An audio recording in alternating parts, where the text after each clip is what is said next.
adik-adik semua, sama Kak Joy di sini. Kakak mau ajak kalian seru-seruan sambil belajar firman Tuhan.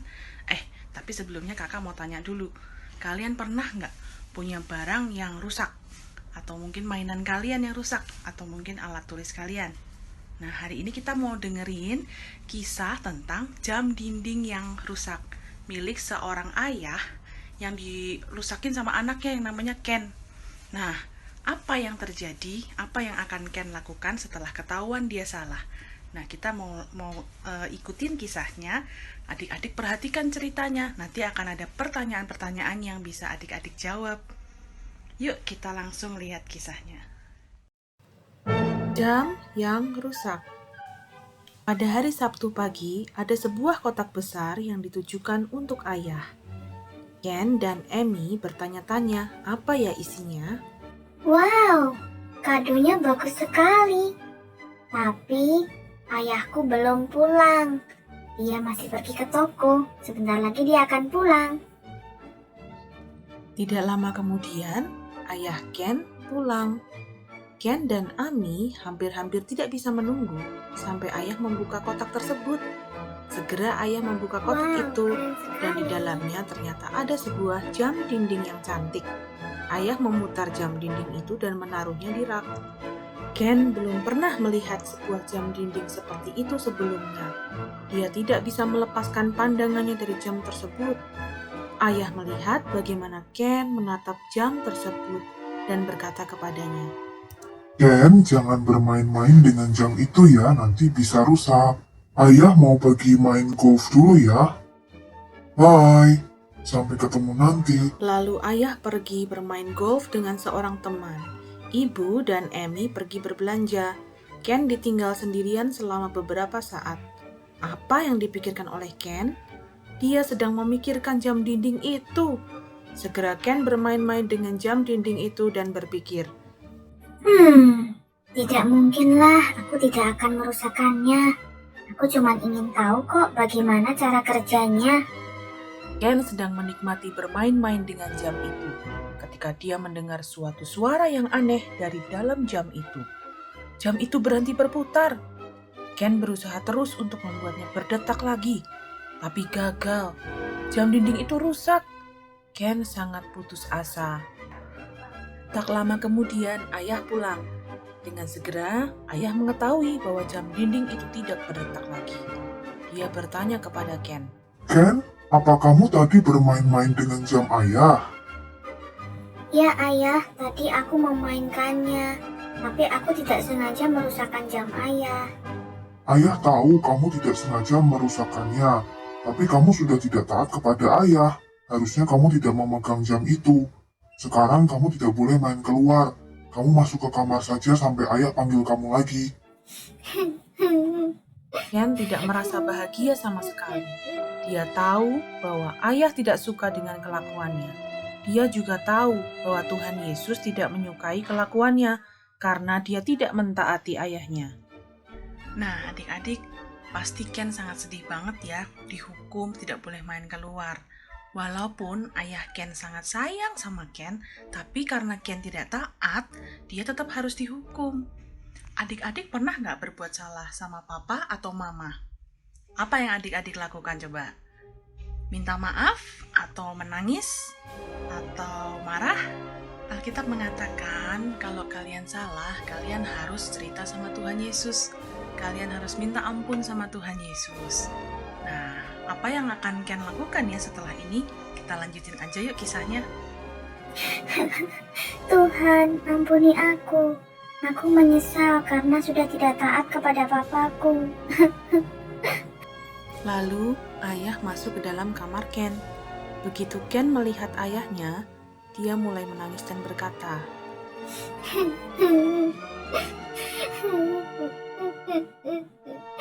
Ayah, aku sangat menyesal telah tidak taat kepada ayah dan merusakkan jam ayah. Seandainya saja saya bisa membetulkannya, tapi saya tidak bisa. Maafkan saya ya. Ayah merangkul Ken, memeluk dan menciumnya. Kemudian ayah berkata, Ya Ken, ayah memaafkan kamu. Lain kali kamu harus taat ya, jangan diulang lagi. Jamnya sudah ayah betulkan sendiri. Sini duduk, ayah mau bicara sama kamu.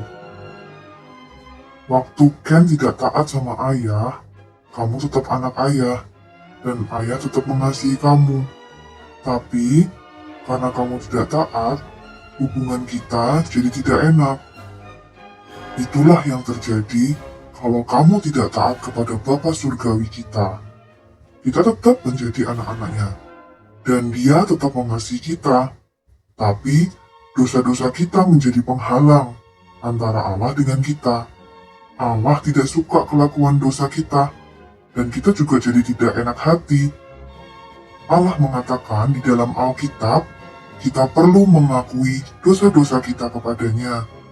Itu berarti kita harus menyesali kesalahan kita. Dan kita harus cukup merasa menyesal, sehingga kita tidak ingin melakukannya lagi. Kita harus mengakui dosa kita kepada Allah. Begitu kita tahu bahwa kita salah. Allah senang mengampuni kita, tapi ada sesuatu yang lebih menyenangkannya, yaitu mengasihi Tuhan Yesus Kristus dan melakukan apa yang dikatakannya untuk dilakukan. Nah, adik-adik, Alkitab juga memberitahu kita apa yang tidak boleh dilakukan dan apa yang harus dilakukan.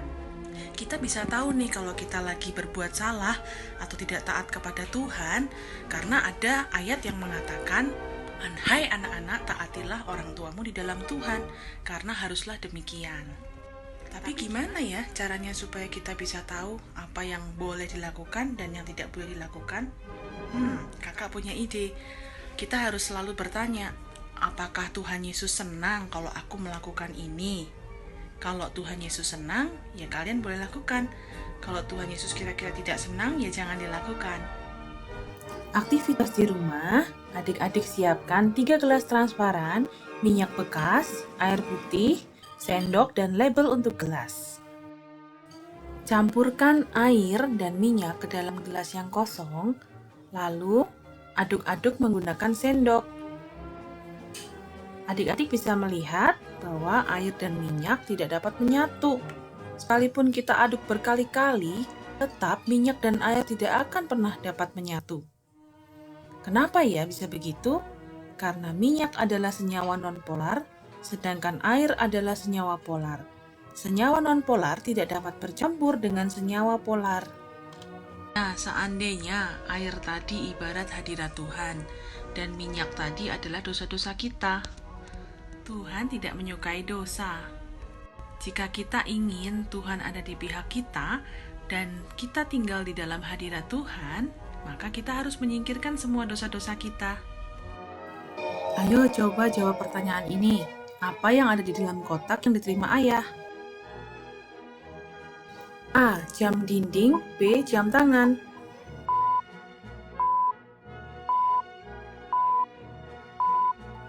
Ya, benar, jam dinding. Siapakah yang bisa melihat segala sesuatu yang saya lakukan? A. Tidak ada. B. Tuhan Yesus.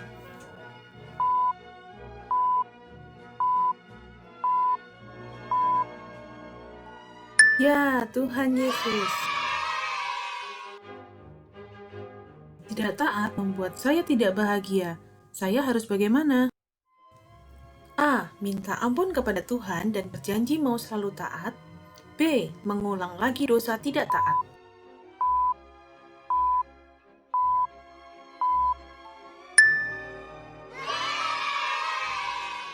Apa yang harus saya lakukan ketika berbuat salah? A. Tidak mengakui kesalahan. B. Mengakui kesalahan dan minta maaf.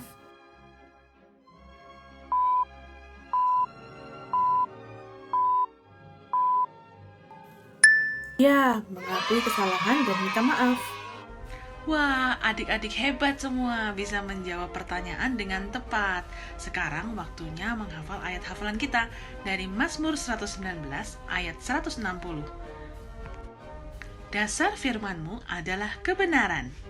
Wah, pendek sekali ya. Pasti semua adik-adik bisa menghafalnya. Kakak ulangi ya, Mazmur 119 ayat 160. Dasar firman-Mu adalah kebenaran. Nah, adik-adik, kakak mau berdoa buat kalian semua. Kalian boleh lipat tangan dan tutup matanya. Kita berdoa kepada Tuhan ya.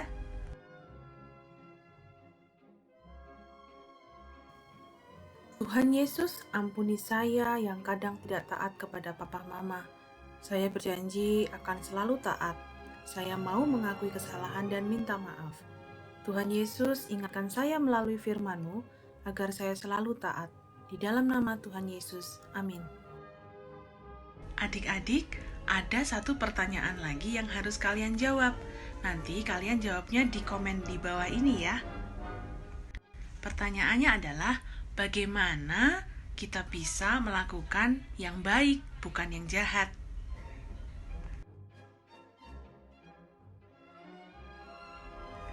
Kalian pasti senang sekali hari ini ya, sudah mendengarkan kisah yang luar biasa. Nah, adik-adik, pesan kakak adalah kalian taat ya kepada orang tua. Karena kalau kalian taat kepada orang tua, kalian pasti juga taat kepada Tuhan. Oke, sampai jumpa lagi di lain waktu. Dadah, Tuhan berkati.